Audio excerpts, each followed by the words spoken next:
अस्सलाम वालेकुम दोस्तों, मेरा नाम है बिलाल शकूर और आप देख रहे हैं मेरा चैनल इन्फॉर्मेटो। एक खलाबाज के लिए शायद ये सबसे बुरा ख्वाब हो, आउटर स्पेस में उड़ जाना, वापसी की किसी उम्मीद के बगैर। खुद को ज़रा इंटरनेशनल स्पेस स्टेशन से आहिस्ता दूर जाते तस्वुर करें, एक ना ख़त्म होने वाले खला में किसी हादसे की वजह से, कहीं पर जहां ठंडे वैक्यूम के अलावा कुछ ना हो। खुशकिस्मती से बचने के लिए आपके पास अभी भी एक मौका है। आइए इस लम्हे पर तफसीली नज़र डालें जब ये हो सकता है।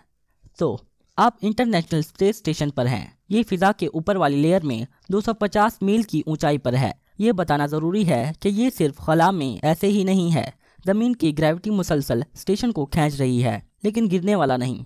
हमारे स्टेशन को प्लैनेट के गिर्द तकरीबन 17,000 MPH की रफ्तार से उड़ने की ज़रूरत होती है। ये रफ्तार इसलिए काफ़ी है कि स्टेशन प्लैनेट के खिंचाव का सामना कर सके, लेकिन ISS पर जब आप आउटर स्पेस में जाते हैं तो आप इस रफ्तार को महसूस नहीं करते।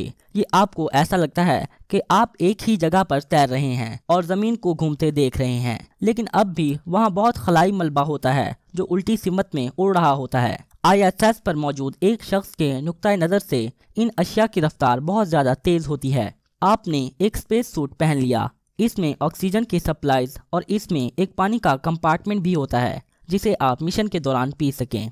तो आप तकरीबन खला में चलने वाले हैं। पहले आपको एक एयरलॉक कहलाने वाले दरवाजे से गुजरना होगा। जब आप अंदर पहुंचे तो देखा कि यहाँ 2 दरवाजे हैं।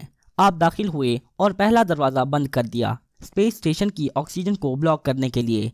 फिर आपने खला की तरफ जाने वाला दरवाज़ा खोला। आप जो करने वाले हैं वो स्पेस वॉक कहलाता है।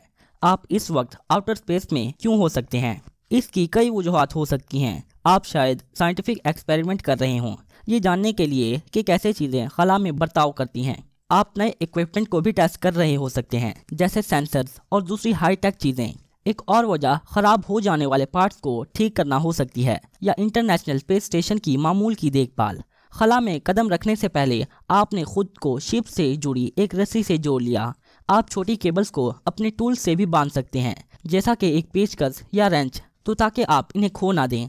आप शिप से बाहर निकले और पानी में तैरने का एहसास महसूस किया।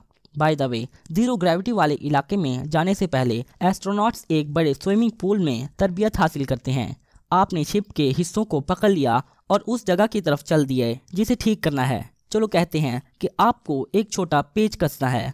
एक खलाबाज ने एक बार कहा कि बैरूनी खला में कोई काम भी मुश्किल होता है। आप एक बड़ा सूट पहने हुए हैं जो आपकी हरकत को स्लो करता है और आपको अनाड़ी बनाता है। इससे आपकी जिल्द पर भी खारिश होती है। काम कुछ घंटों तक जारी रह सकता है। इस वक्त के दौरान आप ज़्यादा पसीना बहाते हैं। शायद स्पेस सूट के फिल्टर में से कोई टूट गया हो। इस मामले में आपके जिस्म से बहने वाला सारा फ्लूइड आपके सारे सूट में फैलकर चेहरे तक पहुंच सकता है। शायद आपकी आंखों में पानी आने लग जाए। आंसू आपकी नज़र को धुंधला करेंगे। जैसा कि आप देख सकते हैं, खला में बहुत से खतरे होते हैं और इसके बारे में कोई साफ हिदायत नहीं है कि इनसे कैसे निपटें। एनीवे, आप पेच कस रहे हैं, लेकिन कुछ गलत हो गया। एक रेंच आपके हाथ से निकल गया और ये पूरी शिप से दूर हो गया। आपने इसे पकड़ने की कोशिश की, ये गलती से स्टेशन से दूर चला गया।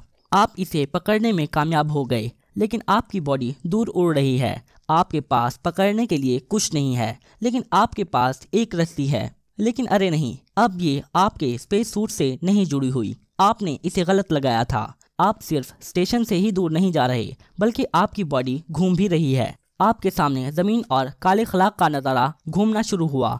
आप रुक नहीं सकते। खुशकिस्मती से केवल वाहिद हिफाजती इक़दाम नहीं है।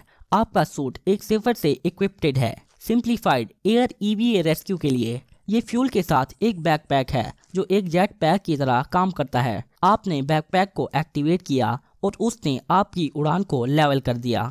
आप घूमना बंद हुए और थोड़े पुरसकून हुए। अब आप ये सही से जानते हैं कि ISS कहाँ पर वाक़ है। आगे आपको सिमत को मैन्युअली चुनना होगा और स्टेशन की तरफ बहुत ध्यान से जाना होगा। सेफर छोटी ट्यूब्स के जरिए गैस छोड़ता है और यह आपको आगे उड़ाती हैं। सेफर कंट्रोल पैनल को इस्तेमाल करते हुए, जो एक जॉयस्टिक जैसा होता है, आप इस सिमत को तब्दील कर सकते हैं जिसमें गैस रिलीज हो। इस तरह आप स्पेस सूट को हरकत करवा सकते हैं। यकीनी बनाएं कि स्टेशन आपकी नज़र की लकीर पर है। ट्यूब्स को चलाने के लिए जॉयस्टिक को दबाएं, लेकिन अपना वक्त ले लें। آپ کو اپنی آگے کی حرکت کو سٹیبلائز کرنا ہوگا۔ غلط بٹن دبانے سے آپ دوبارہ گھوم سکتے ہیں اور یہ آپ کے واپس لوٹنے کے مواقع کو کم کرے گا۔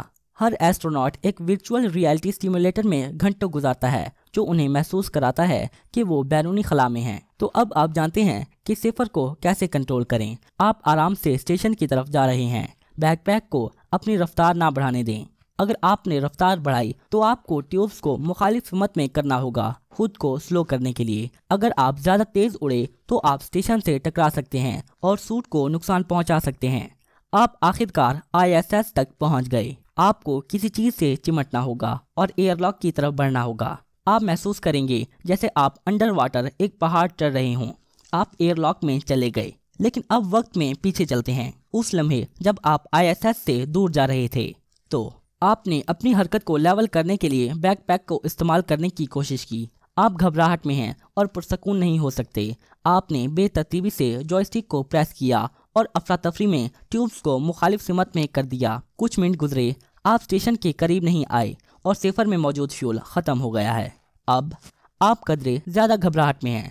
چلیں دوبارہ وقت میں پیچھے چلتے ہیں جب آپ ISS سے دور ہوئے، پھر سفر کو استعمال کیا اور اپنی باڈی کو گھومنے سے روک لیا۔ اب آپ کا چہرہ ISS کی طرف ہے۔ آپ اسٹیشن کی طرف سلو لیکن مستحکم طریقے سے پہنچے۔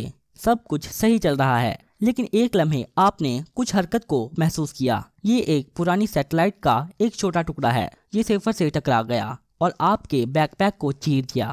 فیول خلا میں لیک ہونا شروع ہو گیا۔ ٹکراؤ کی وجہ سے آپ دوبارہ گھومنے لگے۔ آپ کو سمجھ نہ آئی کہ آپ کس طرف جا رہے ہیں۔ اب آپ کو واحد کام جو کرنا ہے وہ صرف ایک گہری سانس لینا ہے اور رکنے کے لیے بقیہ فیول کو استعمال کرنا ہے۔ ہو گیا، آپ بنا گھومے اڑ رہے ہیں۔ آپ کو اس سچویشن سے نکالنے کے لیے کوئی ہدایات اور پروٹوکولز نہیں ہیں۔ آپ آؤٹر اسپیس میں جا رہے ہیں اور اس عمل کو نہیں روک سکتے۔ ISS کی طرف لوٹنے کے لیے آپ کو کسی چیز کی مدد سے خود کو دھکیلنا ہوگا۔ خوش قسمتی سے آپ کے پاس یہ سوچنے کے لیے وقت ہے کہ آگے کیا کیا جائے۔ آپ کے اسپیس سوٹ میں آکسیجن ریزروز ہیں جو کچھ گھنٹوں کے لیے کافی ہیں اور آپ کے پاس پانی بھی ہے۔ آپ اسے ایک ربڑ کے چھوٹے اسٹرا کے ذریعے پی سکتے ہیں جو آپ کی گردن میں موجود ہیلمٹ رنگ سے جڑا ہے۔ آپ تاریخ کے واحد شخص ہیں جو اس سچویشن سے گزرا ہو، لیکن اس کا یہ مطلب نہیں کہ بچنے کا کوئی چانس نہیں۔ اگر آپ سائڈ پر کچھ پھینک سکے تو آپ اس سے حرکت میں آ جائیں گے۔ مثال کے طور پر اگر آپ کے پاس ایک رینچ ہے تو آپ اسے ISS کی مخالف سمت میں پھینک سکتے ہیں۔ اس طرح آپ نے خود کو اسٹیشن کی طرف لانچ کر دیا ہے، لیکن بدقسمتی سے آپ کے پاس پھینکنے کے لیے کچھ نہیں ہے۔ آپ کے پاس اپنا ٹوٹا سیفر ہے، لیکن آپ اسے اکیلے نہیں اتار سکتے۔ آپ نے زمین کے خوبصورت نظارے کو انجوائے کیا۔ آپ نے آکسیجن بچانے کے لیے آرام سے سانسیں لیں۔ ایسا لگتا ہے کہ آپ کے پاس کوئی چانس نہیں بچا، لیکن اسی لمحے دوسرے خلابازوں نے ریڈیو کے ذریعے آپ کو پکارا۔ اس نے آپ کی لوکیشن کو دیکھا اور وہ آپ کو بچانے والے ہیں۔ آپ کا ساتھی آپ کی طرف بڑھ رہا ہے۔ وہ سیکیورلی 2 کیبل سے جڑا ہے۔ وہ آپ تک پہنچ کر ان میں سے ایک آپ کو دینے والا ہے۔ سفر کی مدد سے خلاباز آپ کی سمت میں آیا۔ وہ بہت قریب ہے۔ آخرکار وہ سلو ہوا اور آپ کا ہاتھ پکڑ لیا۔ اس نے ایک کیبل اپنے اسپیس سوٹ سے انہک کی اور اسے آپ کے والے سے جوڑ دیا۔ کیبل کی مدد سے آپ اسٹیشن پہنچے۔ اس لمحے ایک زنگ آلود بولٹ قریب سے گزرا۔